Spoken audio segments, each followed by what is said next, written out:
confirman, por favor, si se puede ver la pantalla?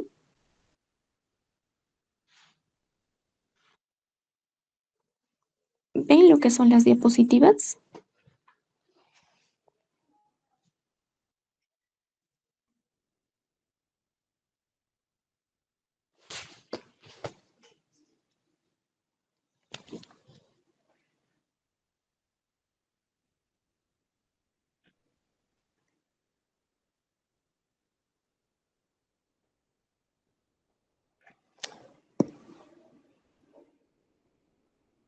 Ya, ¿sí se ve el PowerPoint? ¿Me confirma si se ve el PowerPoint, por favor? ¿O qué ven? ¿Ven la diapositiva que dice micobacterias?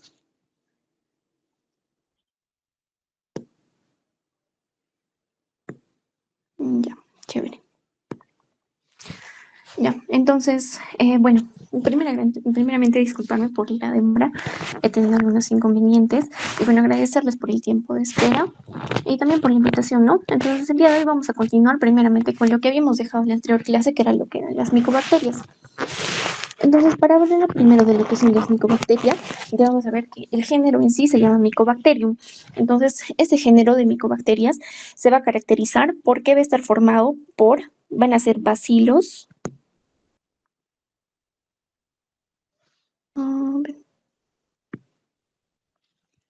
Ya. Van a ser bacilos que son aerobios y que tienen dos características importantes. Primero, que van a ser inmóviles y que no forman esporas. Esporas. Ya. Ahora, otras características importantes de este género Mycobacterium es que van a ser ácido alcohol resistentes. Acuérdense que esto es importante porque en las preguntas de residentado, en las preguntas de internado, siempre van a encontrar esto, que es un género que es ácido alcohol resistente. Luego, otra característica que es a lo que se debe su nombre es que en su pared van a tener lo que son los ácidos micólicos. Otra característica importante es que tienen un alto contenido de lo que es guanina y citosina en su DNA y que tienen una pared celular que va a ser compleja y que se va a caracterizar porque tiene alto contenido de lípidos. Esto hace que estas micobacterias sean resistentes a, por ejemplo, lo que son desinfectantes, detergentes, a lo que son antibióticos que se utilizan de forma frecuente, ¿no?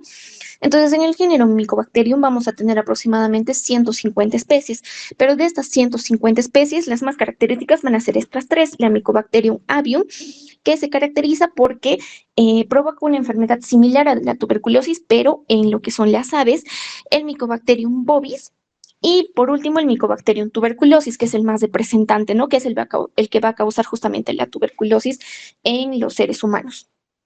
Ahora, para hablar de la fisiopatología de lo que va a ser la infección por el Mycobacterium tuberculosis, primero, ¿cómo es que se va a producir cómo es que el organismo entra a nuestro cuerpo? Esto se produce por una diseminación mediante partículas de aerosol.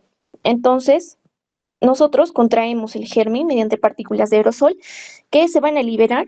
Uy, perdón. ¿Siguen viendo la pantalla o ya no?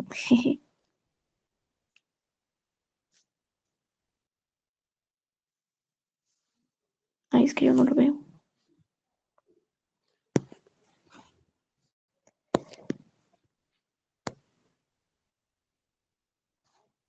Ya. Entonces, habíamos dicho que el Mycobacterium tuberculosis va a entrar a nuestro cuerpo por lo que son gotitas de aerosol. Y estas se van a liberar cuando un paciente que es bacilífero, o sea, un paciente que está infectado por Mycobacterium tuberculosis, va a toser. Entonces, ¿qué pasa cuando el Mycobacterium tuberculosis ingresa a nuestro organismo? Debemos de saber que este es muy pequeño. Entonces, como es muy pequeño,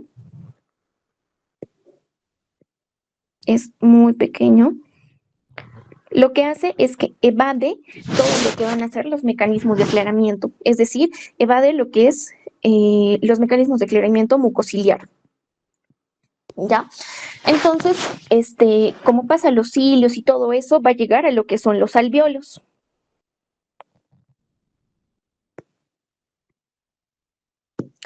Y en los alvéolos va a comenzar lo que es una replicación. Esta replicación va a ser una replicación que demora más o menos entre 14 a 21 días. ¿ya? Una vez cuando están acá dentro de los alvéolos, acá en los alvéolos lo que vamos a tener nosotros son macrófagos alveolares. Entonces, estos macrófagos alveolares lo que hacen es que ingieren al Mycobacterium tuberculosis, pero no son capaces de destruirlo.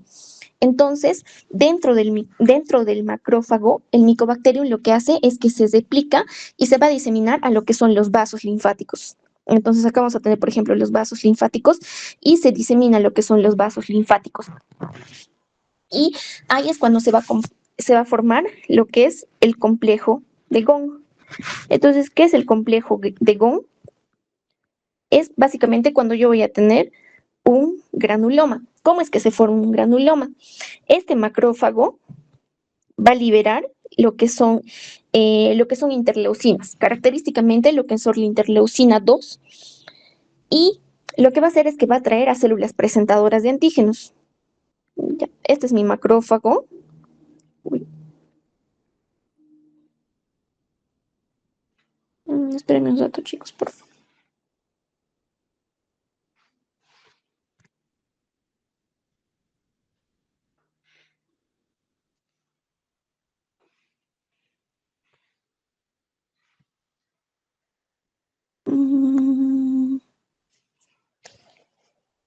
Ya, entonces cuando yo tengo el macrófago va a liberar lo que es la interleucina 2 y va a atraer a las células presentadoras de antígenos.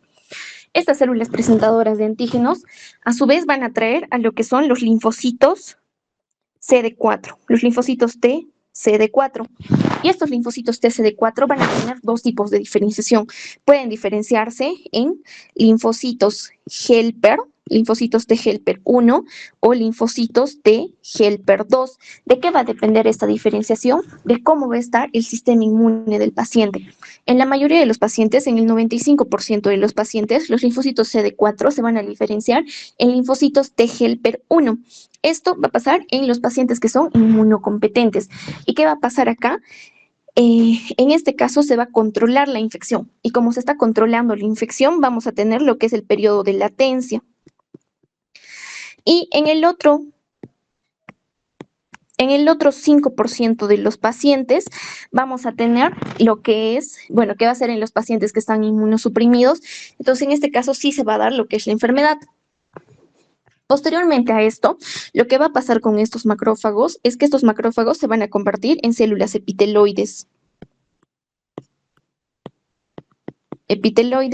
Y estas células epiteloides van a pasar a formar lo que son los granulomas. Entonces, ¿qué es lo que hace el granuloma? El granuloma básicamente es esto. Va a ser, o sea, está conteniendo a lo que es el bacilo, ¿no? Entonces, esto permite lo que es la latencia de la enfermedad. Y otra función importante del granuloma es que va a liberar lo que es el factor de necrosis tumoral alfa. ¿Ya? Ahora, ¿cuándo es que nosotros vamos a tener una tuberculosis activa? Básicamente, la tuberculosis activa va a ser cuando el bacilo que permanece dentro del granuloma se va a reactivar. Entonces, tenemos nosotros dos tipos de tuberculosis. Tenemos una tuberculosis primaria y una tuberculosis secundaria. ¿Cuándo decimos que es primaria? Primaria es cuando es el primer contacto, ¿ya? En cambio, decimos secundaria cuando es la reactivación. Ahora, habíamos dicho que el granuloma también va a ser lo que vamos a conocer como el foco de Gong, ¿ya? Entonces, el foco de Gong es básicamente lo mismo que el granuloma. Esta es la lesión primaria. Entonces, en la tuberculosis primaria tenemos lo que es el foco de Gong o el granuloma. ¿Por qué va a estar formado el foco de Gong? Básicamente por células que han entrado en necrosis, que característico de la TBC es una necrosis de tipo gaseoso, que debe estar rodeado de macrófagos y también va a estar rodeado de lo que son fibroblastos, ¿ya? Y cuando decimos que este foco de Gong se transforma en lo que es el complejo de Gong, cuando a esto, vamos a ponerle acá, foco de Gong, cuando a esto se le van a sumar los vasos linfáticos, decimos que se llama complejo de Gong. Y cuando este complejo de Ghon se calcifica, vamos a decir que se llama complejo de Zancke. Otra diferencia entre la ATV primaria y la ATV secundaria es que la ATV primaria generalmente va a estar afectando a los lóbulos medios y a los lóbulos inferiores. En cambio, la TV secundaria en las de activación, vamos a ver más que todo en lo que son los lóbulos superiores. ¿Ya?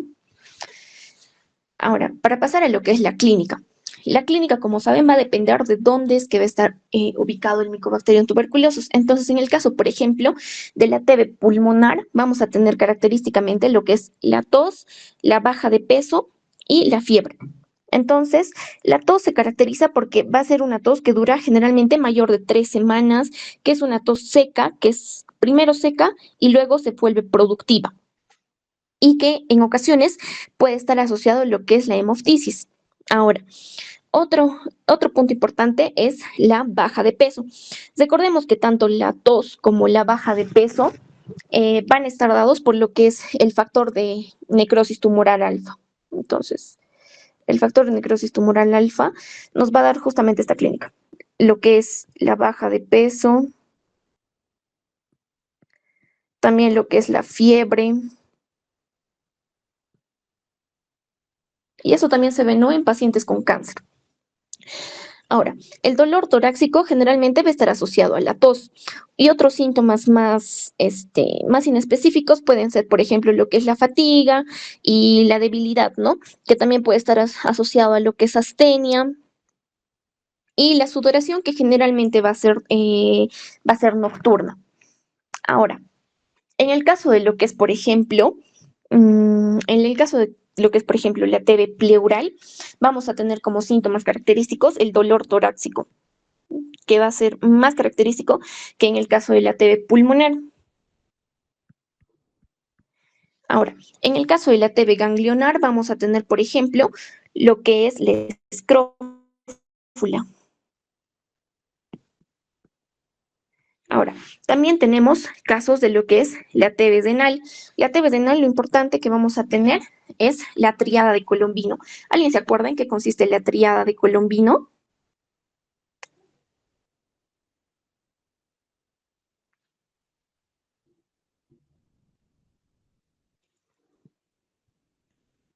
¿Alguien?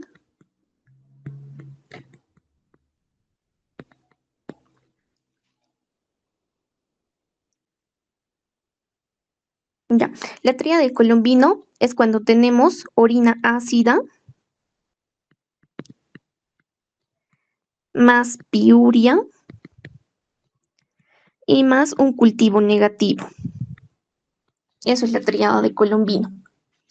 Ahora, también podemos tener lo que es, por ejemplo, la tuberculosis articular o la tuberculosis en el caso cuando afecta a las vértebras, que se llama mal de Pot, ¿no?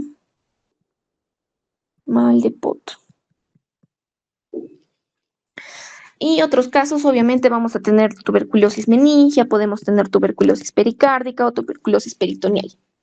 ¿Ya? Ahora, para lo que es el diagnóstico, en este caso vamos a hablar de lo que es la TB pulmonar. Para lo que es el diagnóstico básicamente se va a basar en lo que es, primero, las manifestaciones clínicas, el diagnóstico radiográfico y luego el diagnóstico laboratorial. En el diagnóstico radiográfico, ¿qué es lo que nosotros vamos a encontrar? Como habíamos dicho, vamos a tener diferencias entre la TB primaria y la TB postprimaria, que es la de activación. Entonces, en la TB primaria voy a tener característicamente lo que es el complejo de Ghon. ¿Y dónde vemos que encontramos el complejo de Ghon? Como pueden ver en la imagen, va a estar generalmente en lo que son los lóbulos medios, acá lóbulos medios o inferiores. Entonces, en el caso ya también de la TB postprimaria, lo que vamos a encontrar en este caso van a ser las cavitaciones, que más característicamente van a estar en los lóbulos superiores, como pueden ver acá en la imagen. Ahora, para lo que es el diagnóstico laboratorial, en lo que es el Mycobacterium, el gol estándar para el diagnóstico es el cultivo. Entonces, el cultivo es el gol estándar. Pero, ¿cuál es el problema con el cultivo? Que el cultivo demora mucho. Entonces, ¿qué puedo hacer yo?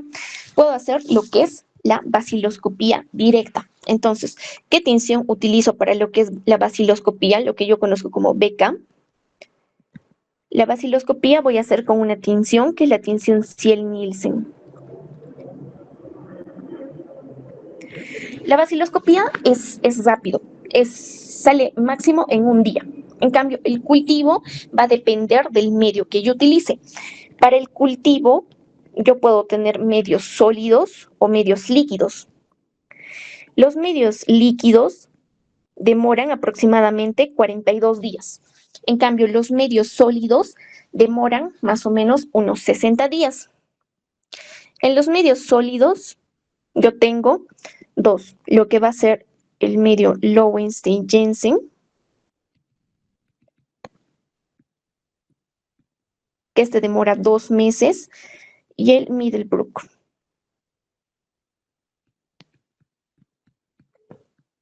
que este demora 1 mes y medio. Y líquido es el MUT. Ya. Y en lo que es la baciloscopía, en este cuadrito tenemos cómo es que se informa la baciloscopía. Seguramente ustedes alguna vez han visto que cuando tienen el informe de un BK, tienen positivo una cruz, positivo 2 cruces, positivo 3 cruces.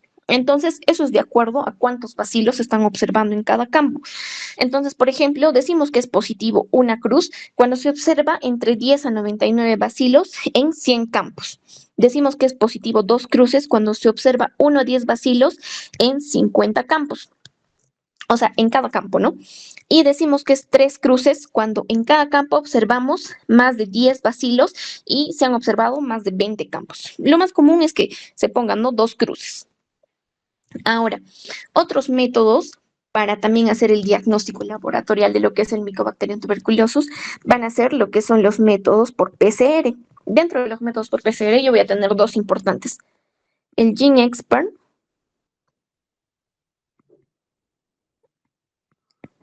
y el Genotype.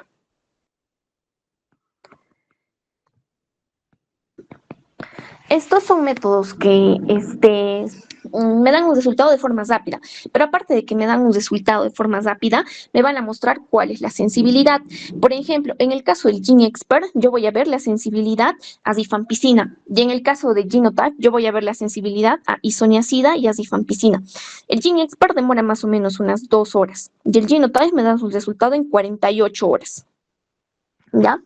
Y otro también que tenemos es el PPD, ¿no? Que ustedes ya conocen. Cuando decimos que un PPD es positivo, el PPD básicamente lo que hace es que mira la reacción de los anticuerpos a las proteínas de superficie de lo que es el Mycobacterium tuberculosis. Entonces, en el caso del PPD, nosotros decimos que es significativo cuando es más de 10 milímetros en cualquier persona. ¿Pero qué me quiere decir un PPD positivo? Un PPD positivo me indica que esa persona alguna vez ha tenido contacto con el Mycobacterium, no necesariamente que está activo. Y en pacientes con VIH yo considero positivo cuando es mayor a 5 milímetros. Denme un momento, por favor, chicos.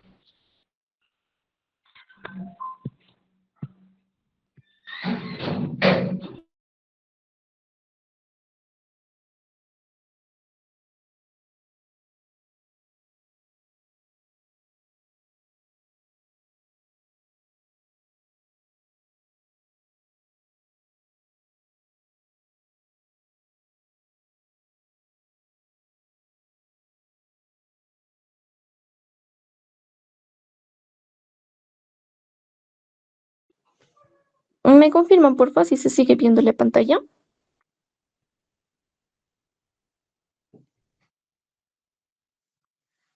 Ya. Bueno, entonces, como estamos hablando, en el caso del PPD, se considera positivo cuando este PPD me va a dar más de 10 milímetros, esto en cualquier persona. Y en una persona con VIH se considera positivo cuando va a ser más de 5 milímetros. A ver.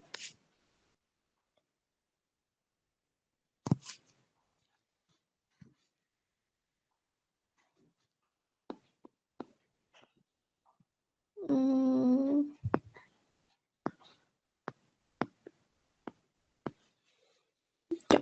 Están viendo la diapo de diagnóstico, ¿verdad?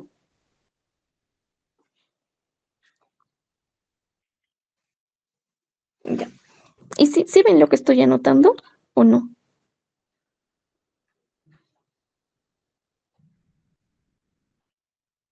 Ya, chévere. Ahora, antes de pasar al tratamiento, vamos a ver lo que son algunas definiciones. Para eso debemos saber que antes teníamos la guía que era del 2013, si no me equivoco, y el 2024 salió una nueva guía. Entonces, acá en esta guía tiene algunas modificaciones, pequeñas modificaciones. ¿Ya?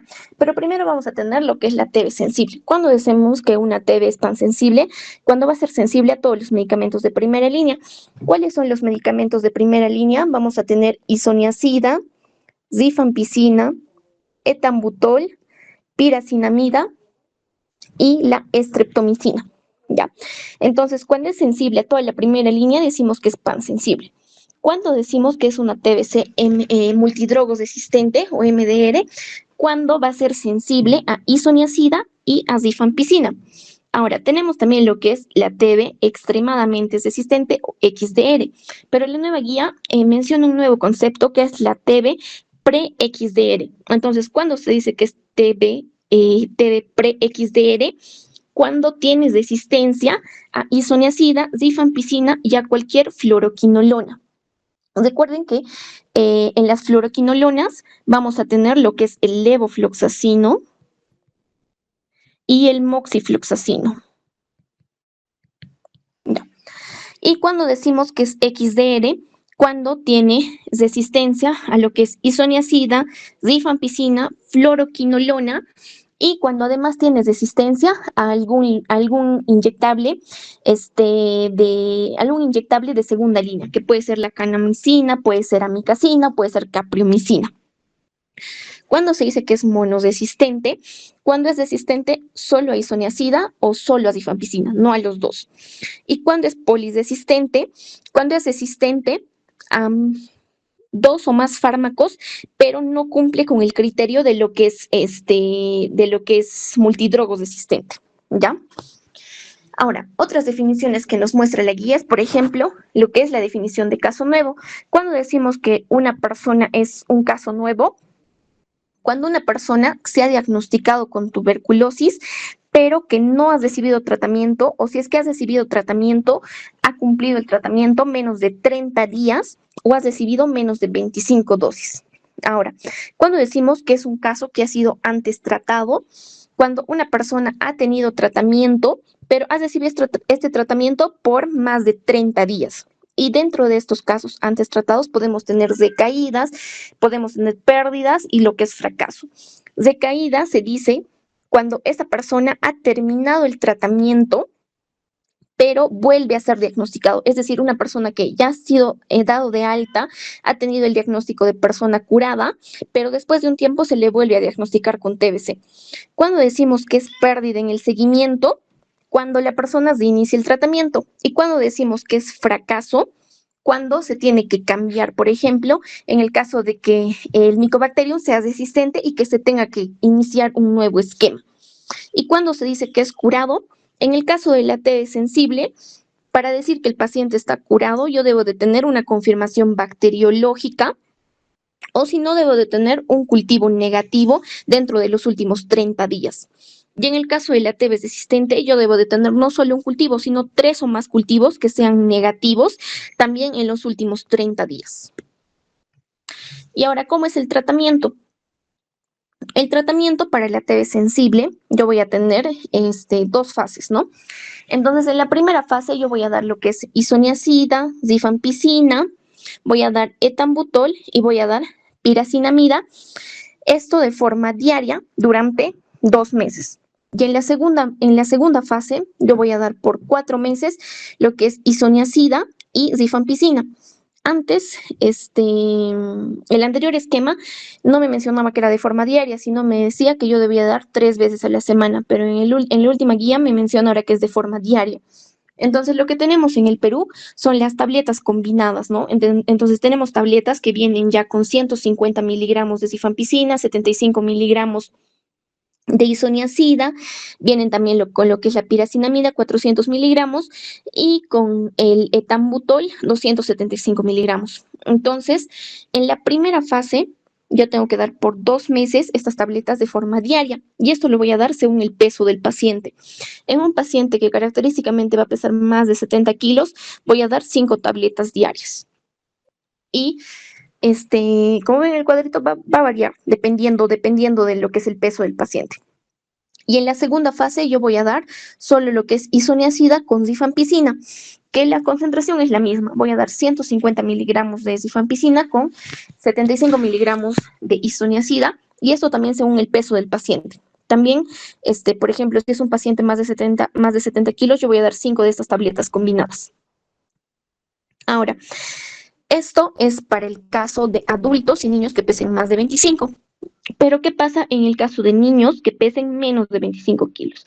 En este caso ya también se va a tener tabletas dispersables, que por ejemplo van a ser una tableta que está combinada la rifampicina con la isoniazida y con la piracinamida, y también le voy a dar de acuerdo al peso, y a esto le voy a añadir lo que es una tableta de tambutol, es decir, le voy a dar dos tabletas diferentes, ¿no? Que también va a ser según el peso. Y en la segunda fase también le voy a dar lo que es la rifampicina con la isoniazida, pero esto de forma diaria. Ahora, ¿en qué casos yo modifico lo que es la segunda fase? La primera fase, en todos los casos va a ser la misma, pero la segunda fase se va a modificar, por ejemplo, en los casos de que yo tenga TBC miliar o TBC extrapulmonar que esté combinada. Entonces, en este caso, en la segunda fase ya no voy a dar 4 meses, sino voy a dar 10 meses.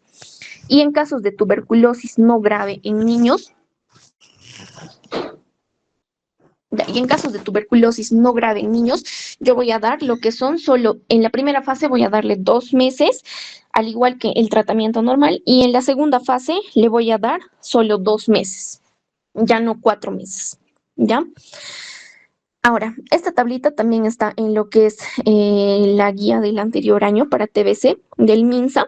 Entonces acá nos muestra lo que son, por ejemplo, el tratamiento para la TB sensible o para la TB resistente a lo que es la isoniazida. Entonces, como dijimos, por ejemplo, en el caso de la TB sensible, yo voy a dar 2 meses de isoniazida, rifampicina, piracinamida y etambutol, y 4 meses de isoniazida y rifampicina, todos estos de forma diaria. Ahora, ¿qué pasa con los casos que son resistentes? A ver, esperen un ratito.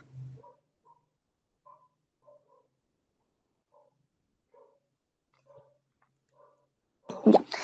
En los casos que son resistentes a isoniazida, yo voy a dar 3 meses de lo que es rifampicina, voy a dar etambutol, piracinamida, y en este caso voy a añadir lo que es una fluoroquinolona, que va a ser el levofloxacino. Ahora, en los casos de TB-MDR, que es la multidroga resistente, que va a tener resistencia a isoniazida y a rifampicina, yo no voy a poder dar ninguno de estos. Entonces, voy a recurrir a otros medicamentos, como por ejemplo la bedaquilina. Este BDQ significa bedaquilina.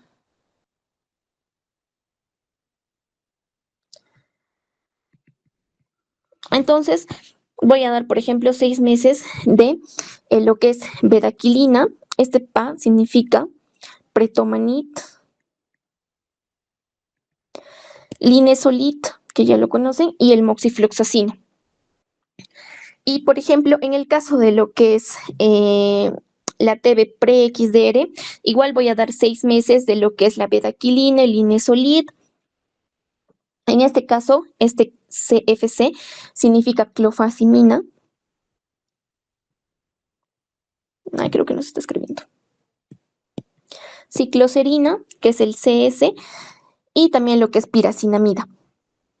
Pero esos son esquemas que son de forma oral. Sin embargo, por ejemplo, para lo que es la TXDR, yo puedo dar lo que es de forma parenteral. Entonces, en este caso, yo voy a iniciar con los medicamentos que son, con los medicamentos inyectables de segunda línea, ¿no? Ahora, ¿cuáles son las reacciones adversas más comunes que vamos a encontrar en estos casos? Por ejemplo, en el caso de la isoniazida, lo más común va a ser lo que es la hepatitis, y también vamos a tener la neuropatía periférica. En el caso de la rifampicina, también podemos tener lo que son la elevación de las bilirrubinas, y característicamente lo que son las reacciones cutáneas.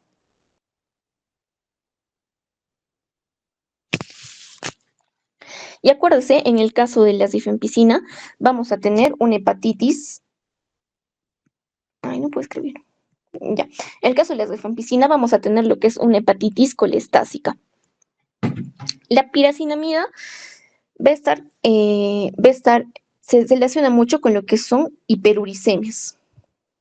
El etambutol con lo que es neuritis retrovulvar. Esos son característicamente preguntas de exámenes, ¿no? Del etambutol vienen muchas preguntas con neuritis retrovulvar, igual de la piracinamida con pacientes que, por ejemplo, tienen síntomas de gota y que se les tiene que suspender, ¿no? La piracinamida.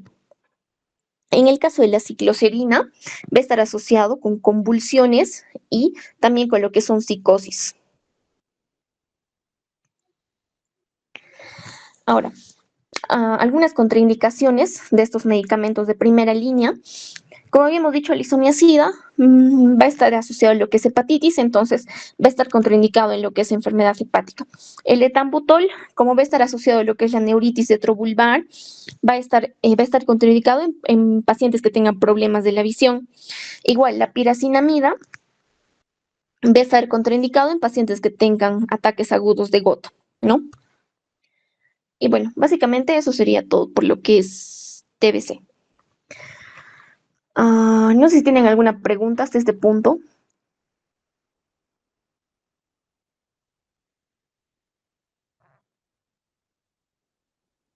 para pasar a lo que es VIH.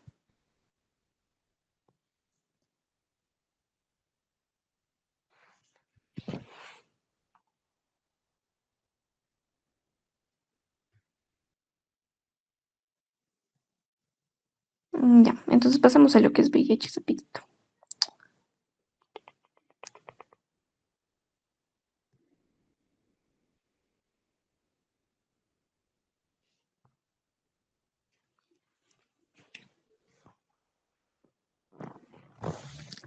Ya, ¿me confirman si ven la diapositiva de VIH?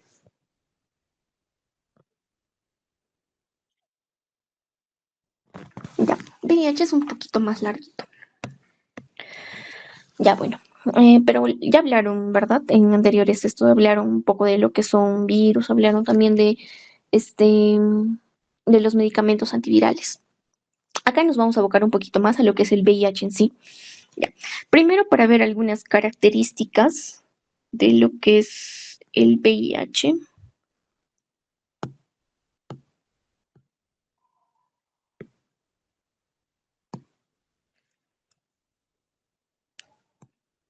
Uy,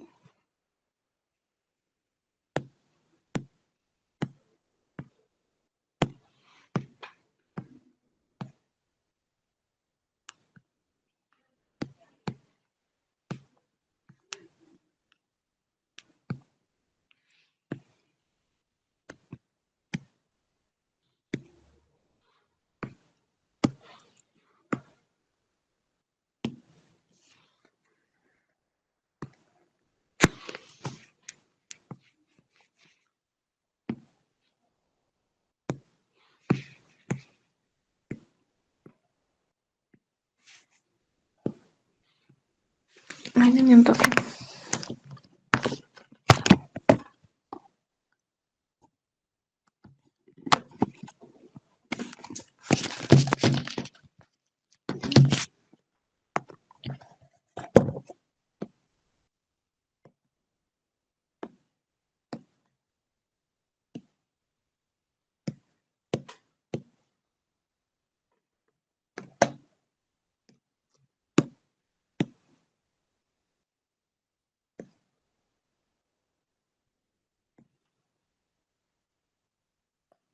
Ya.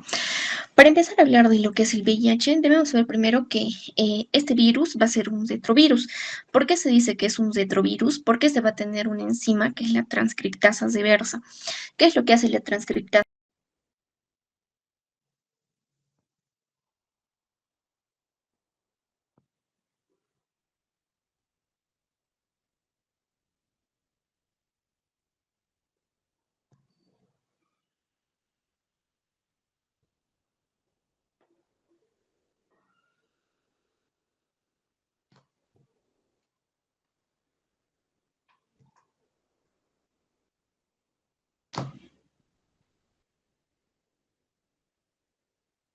Ahora yo ven, ¿verdad? ¿O no ven?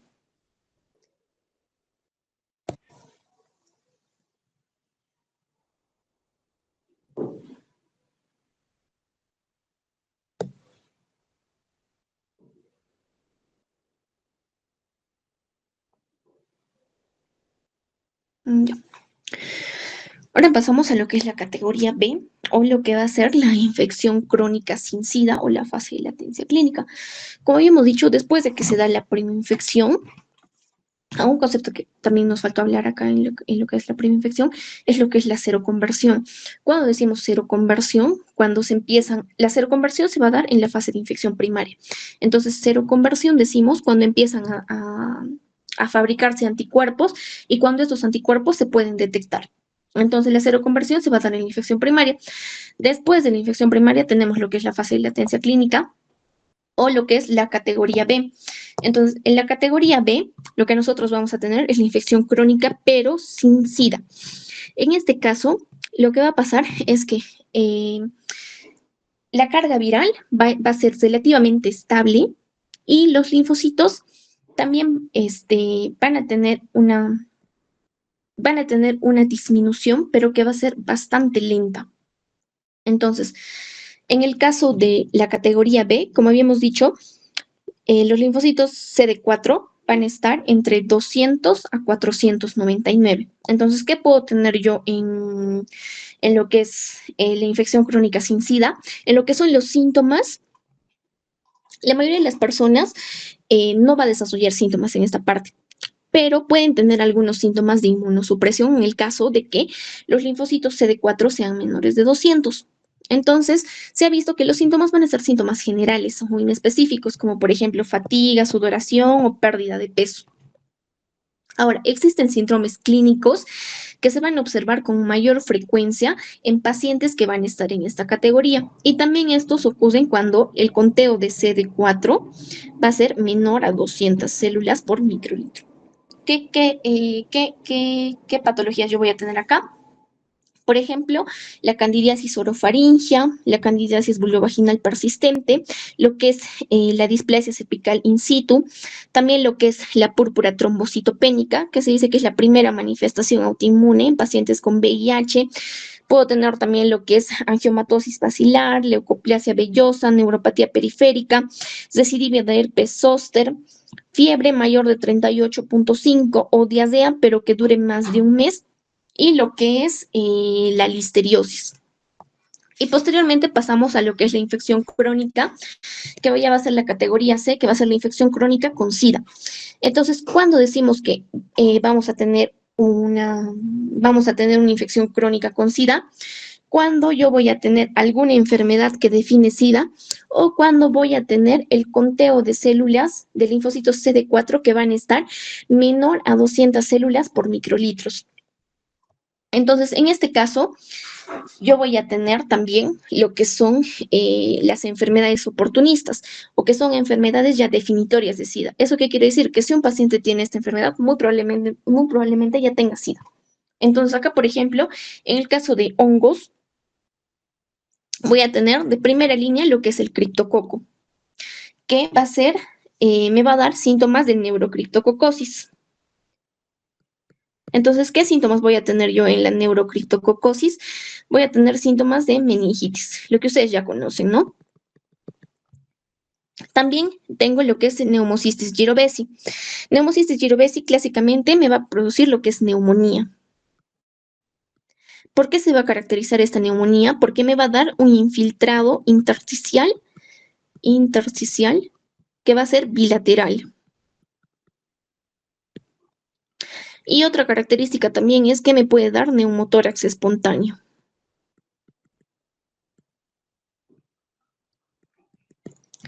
Tratamiento para neumocistis girovesi va a ser el cotrimoxazol.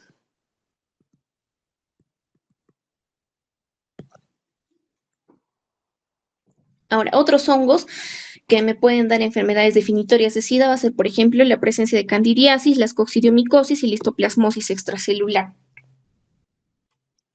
Ahora, en lo que son parásitos, vamos a tener en primer lugar lo que es el toxoplasma, que este es el más frecuente y característicamente me va a dar la neurotoxoplasmosis.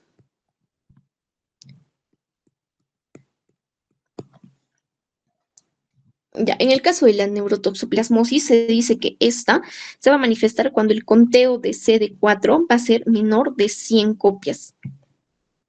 Y otra característica de la neurotoxoplasmosis es que me va a dar un absceso cerebral que se conoce como signo de ojo de buey.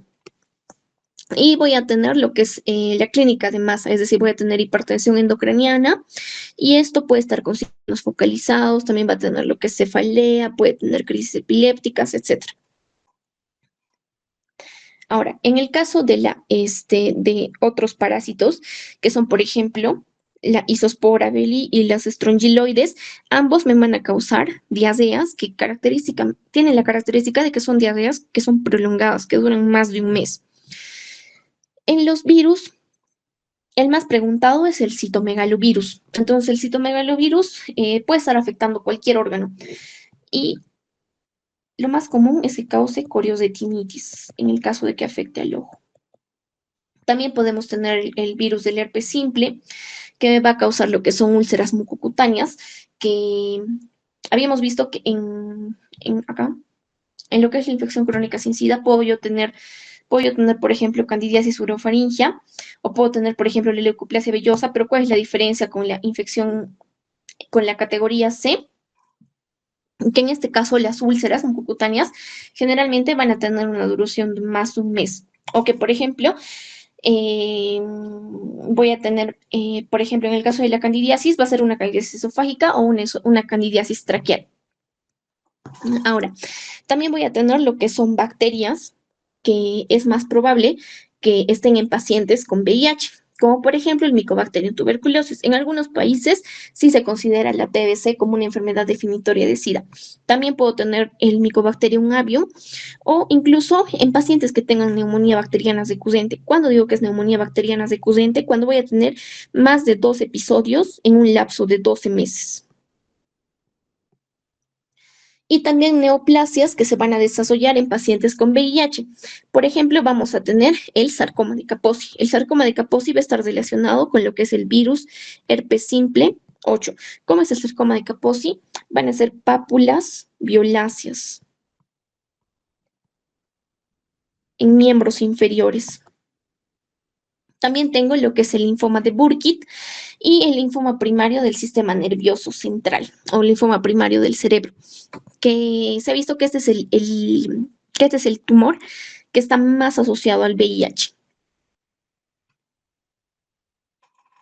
Ahora, ¿cómo es que realizo yo el diagnóstico en pacientes con VIH?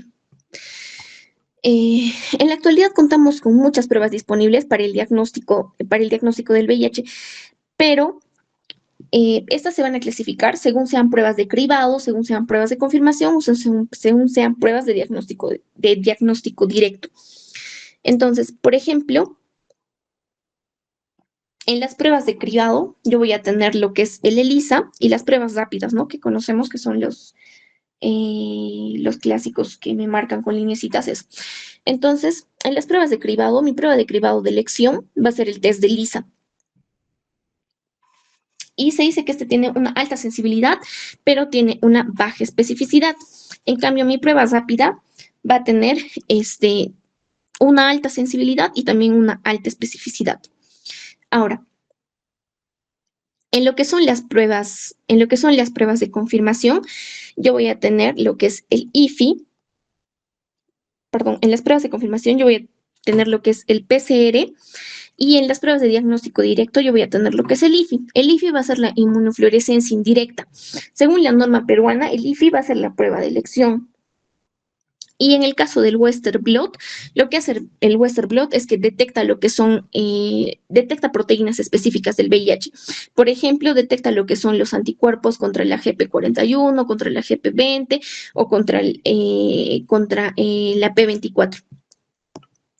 En otros países, el Western blot es el de elección, pero en el Perú, el de elección va a ser el IFI.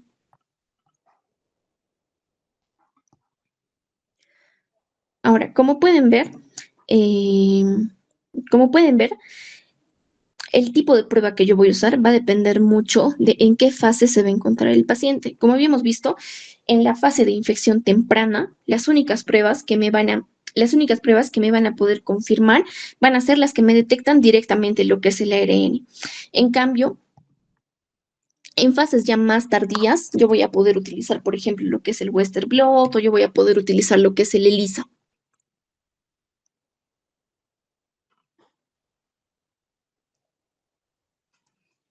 Este es básicamente un esquema de seguimiento de lo que se hace el diagnóstico. Por ejemplo, en el caso de que el ELISA sea positivo, lo que se hace es que se debe repetir el ELISA, porque para el diagnóstico yo debo tener dos ELISAs. El gol estándar va a ser dos ELISAs positivos más un IF positivo. Entonces, si yo tengo un ELISA positivo, yo debo repetir el ELISA. Si el segundo ELISA me sale negativo, quiere decir que no hay infección, pero si el segundo ELISA me sale positivo, yo debo de hacer una prueba de confirmación, que en el Perú voy a hacer el IFI y en el extranjero voy a hacer el Western blot.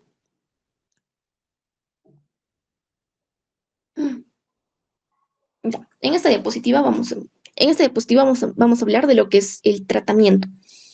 En el tratamiento vamos a ver que tenemos básicamente cuatro tipos de antivirales.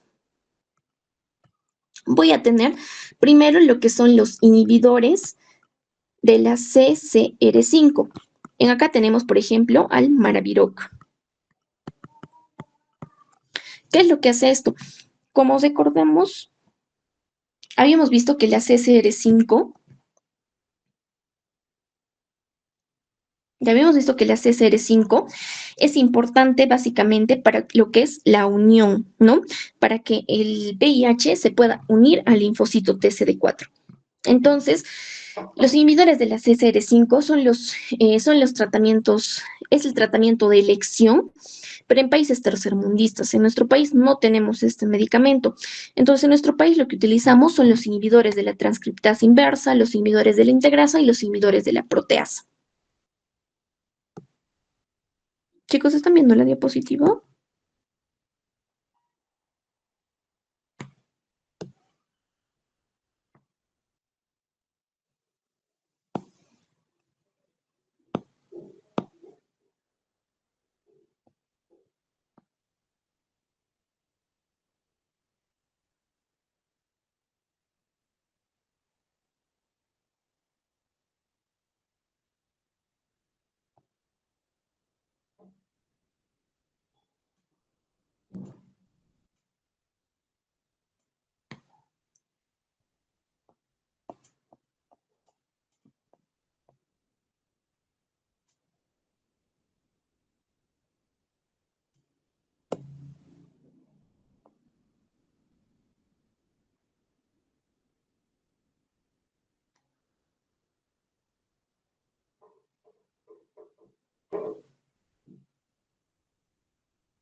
Ya, vamos a escribir acá, ¿ya? Entonces, habíamos dicho que tenemos primero lo que son los inhibidores de este receptor de quimiosinas. Acá tenemos el Maravinoc.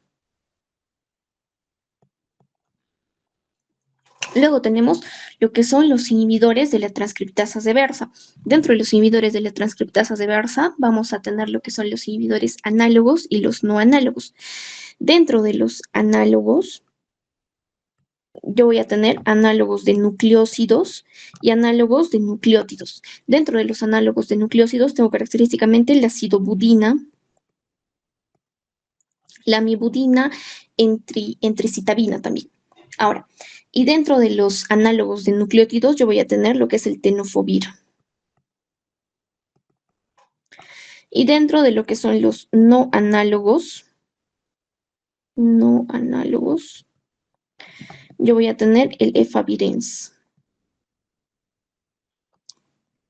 Ahora, en los inhibidores de integrasa, yo voy a tener el dolutegravir.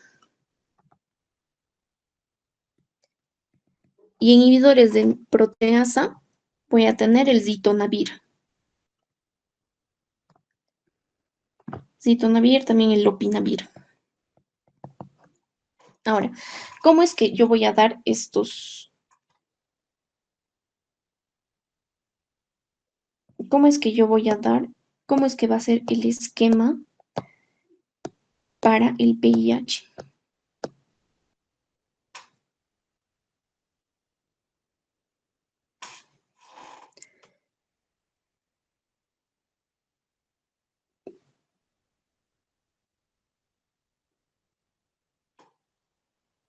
Ya. Mi esquema para VIH va a consistir en dos análogos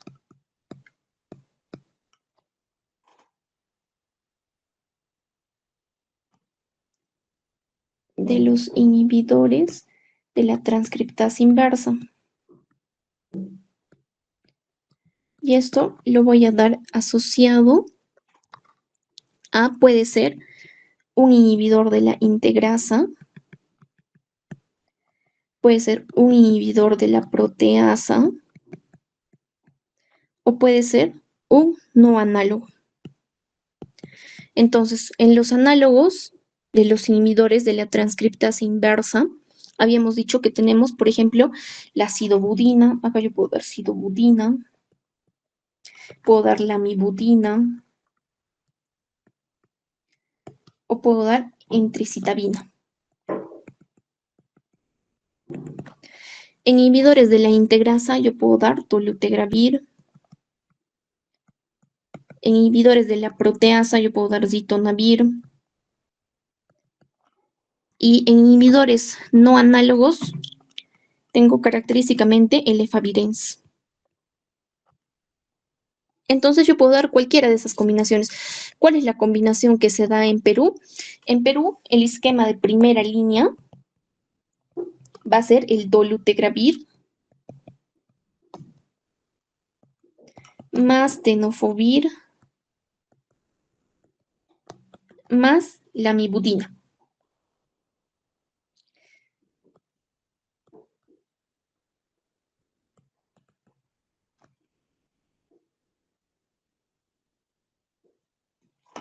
Es decir, en este caso, por ejemplo, estoy dando lo que son dos análogos. Recordemos que análogos, estos son análogos de nucleósidos y análogos de nucleótidos. Voy a tener lo que es el tenofovir.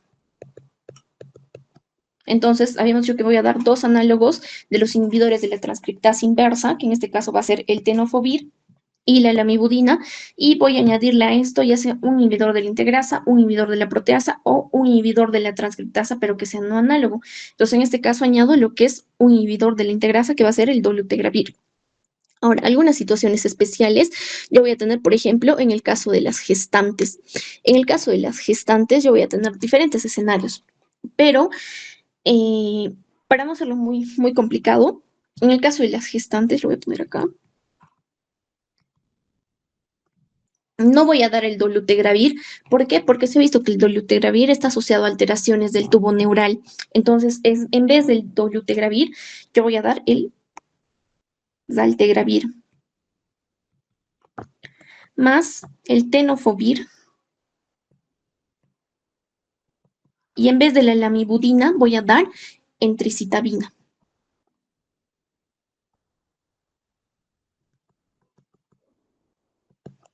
Esto en gestantes. Y a su vez que le doy al gestante, también le tengo que dar al neonato.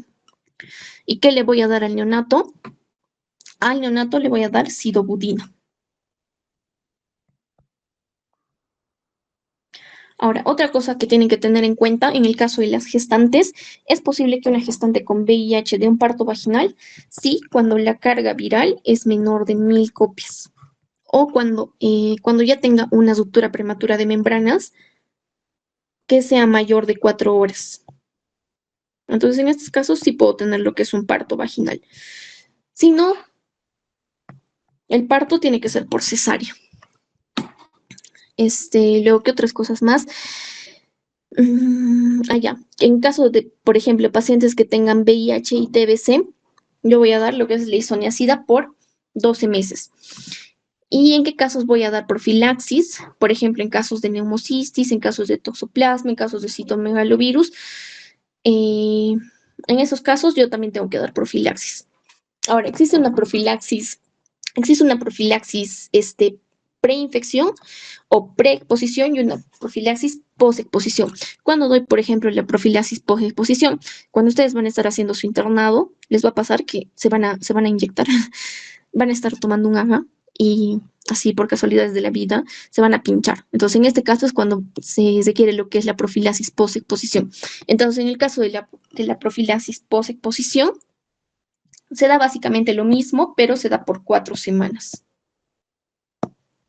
Eso en el caso de accidentes laborales. Mm, otra cosa importante es, de hablar acá es un poquito de lo que son los efectos adversos. En el caso de estos medicamentos, bueno, ya habíamos visto que el dolutegravir no se puede utilizar en lo que son las gestantes. En el caso, por ejemplo, del ácido budina, ¿dónde está el ácido budina? Acá en el caso del ácido budina, se ha visto que está asociado a lo que es anemia y plaquetopenia. En el caso del tenofovir, me va a causar toxicidad tubular renal.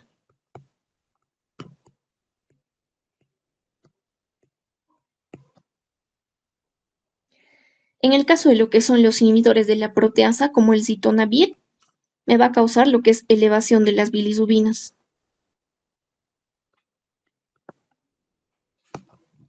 Y lo que es más preguntado es el efavirenz.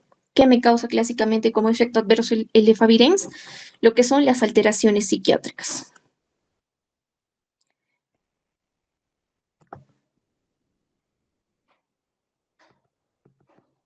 que me puede dar, por ejemplo, sueños vívidos, puede dar psicosis, etcétera. Y también el efavirenz es teratogénico. Por eso es que también, si se da en gestantes, se da ya a partir del segundo trimestre. Ya, creo que eso sería todo, chicos. No sé si tienen alguna duda.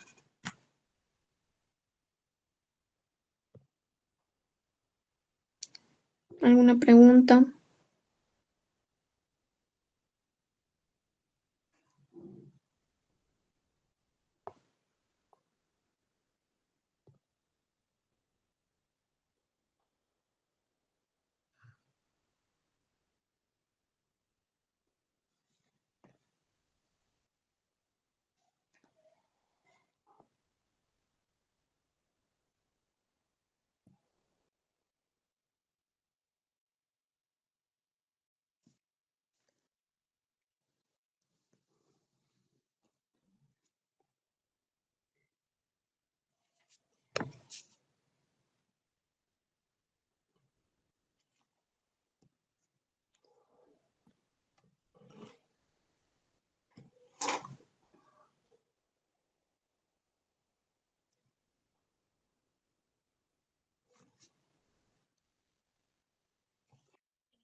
Oh, qué lindo. Muchas gracias, chicos. Gracias a ustedes.